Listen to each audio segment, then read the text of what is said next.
한국 사회에서 자주 등장하는 희망적이지만 비현실적인 희망적 사고 중 하나가 바로 북한은 결국 붕괴할 것이라는 이듬입니다. 논리는 단순합니다.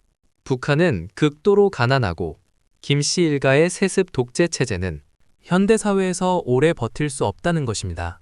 그래서 지도부에 조금만 문제가 생기면 체제 전체가 무너지고 그렇게 되면 핵 문제도 자연스럽게 해결될 것이라는 기대가 뒤따릅니다. 물론 북한은 매우 특이한 체제이기 때문에 붕괴 가능성을 완전히 배제할 수는 없습니다. 하지만 가난하다고 해서 나라가 자동으로 무너지는 것은 아닙니다. 설령 김씨 왕조가 끝난다 해도 북한은 외부가 아니라 스스로 새로운 통치 체제를 만들 가능성이 큽니다. 북한 붕괴론은 1980년대 후반 동유럽 공산권이 무너질 때 본격적으로 확산됐습니다.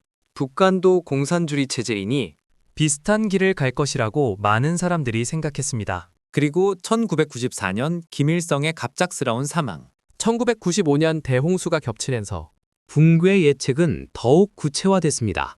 당시 주한미군 사령관이었던 게리 럭 장군은 미국 의회 청문회에서 이렇게 말했습니다. 문제는 이 나라가 붕괴하느냐가 아니라 내폭으로 무너지느냐, 외폭으로 무너지느냐, 그리고 언제 무너지느냐다.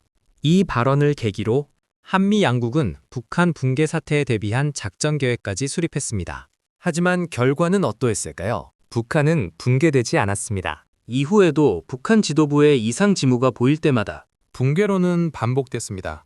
2008년 김정일의 심장 이상설이 나왔을 때, 2011년 김정일이 사망하고 20대 후반에 김정은이 권력을 승계했을 때도 많은 사람들이 체제 혼란과 붕괴를 예측했습니다. 그러나 아무 일도 일어나지 않았습니다. 지금도 일부 한국인들은 김정은의 건강 문제나 딸 김주애가 어리고 여성이라는 점을 근거로 체제가 곧 무너질 것이라고 믿습니다. 하지만 김정은은 수년간 뚜렷한 건강 이상을 보이지 않았고 김주애의 위상은 오히려 점점 공고해지는 모습입니다. 더 심각한 문제는 북한이 붕괴하면 한국이 곧바로 행정력을 북쪽으로 확장해 통일할 수 있다는 위험한 가조입니다. 이 주장의 핵심은 이렇습니다. 북한 지역은 원래 대한민국 영토이고 북한 정권이 불법 점거하고 있었을 뿐이니 체제가 무너지면 자동으로 한국 땅이 된다는 논리입니다. 실제로 한국 헌법에는 한반도 전체가 대한민국 영토라고 명시돼 있습니다. 하지만 이는 국제법과 정면으로 충돌합니다. 남북한은 1991년 유엔에 동시에 가입했고 그 순간 북한은 주권국가로 국제적으로 승인되었습니다. 따라서 북한 정권이 붕괴하더라도 한국이 군대를 북쪽으로 보내 점령하는 것은 유엔 헌장이 금지하는 주권 침해 행위가 됩니다. 만약 한국이 그렇게 할 수 있다면 중국이나 러시아, 심지어 일본도 같은 논리를 적용할 수 있습니다.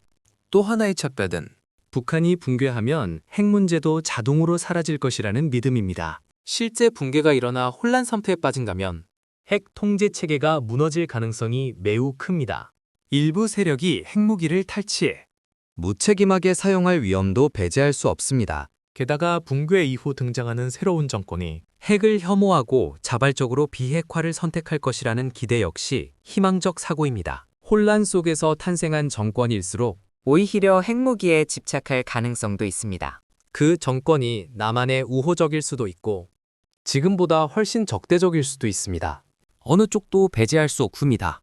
결국 남북 통일의 가장 현실적인 모델은 독일식 통일, 즉 북한 주민 스스로 통일을 원하고 선거나 공식 절차를 통해 그 의사가 확인되는 방식입니다.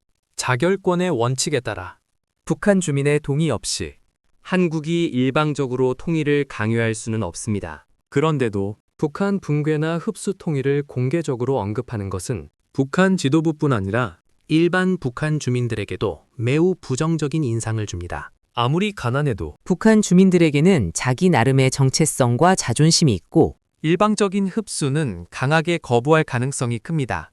그래서 한국과 미국은 붕괴나 흡수 통일 이야기를 피해야 합니다. 대신 한국은 북한 주민의 신뢰를 얻는 데 집중해야 합니다.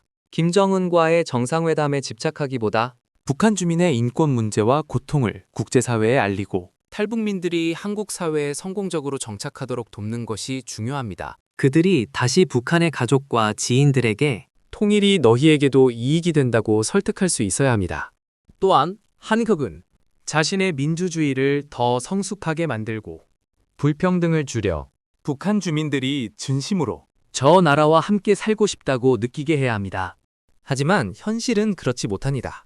한국은 김정은과의 대화에만 집중했고 북한의 인권과 빈곤 문제에는 상대적으로 무관심했습니다. 탈북민 정착에도 실패해 일부는 다시 북한으로 돌아가기까지 했습니다. 한국 사회 자체도 심각한 불평등과 극단적인 정치 양극화로 북한 주민의 눈입은 오히려 낯설고 매력 없는 사회로 보일 수 있습니다. 이론적으로는 북한 체제의 중대한 변화, 심지어 붕괴가 생기면 비핵화나 평화공존의 기회가 열릴 수도 있습니다. 하지만 붕괴를 입에 올리는 것 자체가 오히려 해가 됩니다. 북한이 무너지기를 바라는 대신 북한 주민이 스스로 한국을 선택하도록 만드는 것. 그것이 진짜 통일 전략입니다.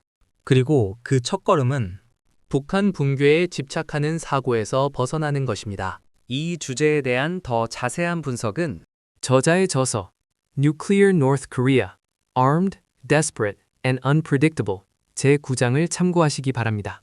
관련된 내용을 더 듣고 싶으시면 구독 버튼을 눌러주세요.